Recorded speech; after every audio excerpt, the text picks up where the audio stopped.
But also on that judgment day, I will restore David's house, or the Tabernacle of David. Those of you that heard me teach about this a lot, Tabernacle of David was that temporary tent that David pitched on Mount Zion when he became king. He put in it temporarily the Ark of the Covenants, the glory of God.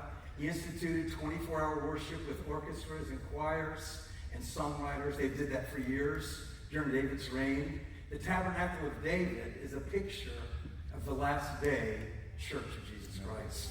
And this is what Amos is prophesying about. I'll restore the Tabernacle of David, or David's house, that has fallen to pieces. I'll repair the holes in the roof, replace the broken windows, fix it up like new. David's people will be strong again and seize what's left of enemy Edom, plus everyone else under my sovereign judgment. God's decree. He will do this. Yes, indeed, it won't be long now. God's decree. Then you're going to see, things are going to happen so fast, your head will swim. One thing fast on the heels of the other.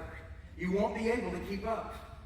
Everything will be happening at once, and everything, and everywhere you look, blessing. Blessings like wine pouring off the mountains and hills. I'll make everything right again for my people Israel.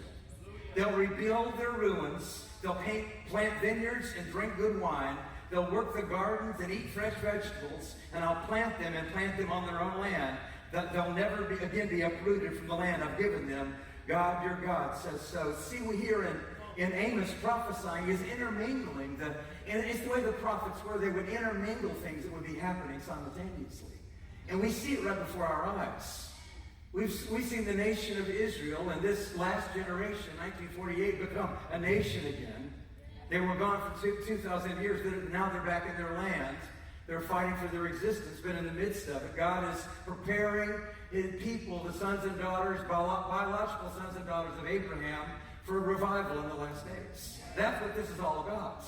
There will be an awakening in Israel. Amen. Amen. There will be.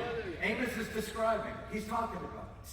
And then at the same time, the Tabernacle of David is also talking about it. And James, the apostle, pastor over church in Jerusalem, prophesied and said that Paul's ministry, the planting of churches in the Gentile world, he prophesied from this passage and said this is the beginning of the restoration of the Tabernacle of David. And he was talking about Gentile churches all over Syria and all over Asia Minor and all over Southern Europe that Paul began to plant. He said, this is the beginning of this prophecy being fulfilled, that God in the last days will restore the Tabernacle of David, which is a place where God's glory is manifest.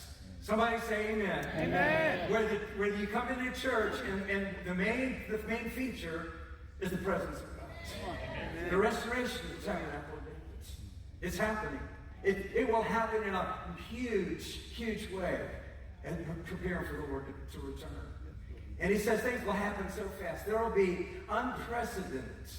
You know, we've seen some things happen in my lifetime. There's been some incredible harvests that are happening in Africa, South America, and China right now. We've seen some incredible things with Beyond the Grave since 1999. I mean, I've seen 100,000 people answer altar calls at Beyond the Grave since 1999. Supernatural. It's just a sign of what's going to happen. Yeah. It's going to happen suddenly, unexpectedly, and regularly in the house of God.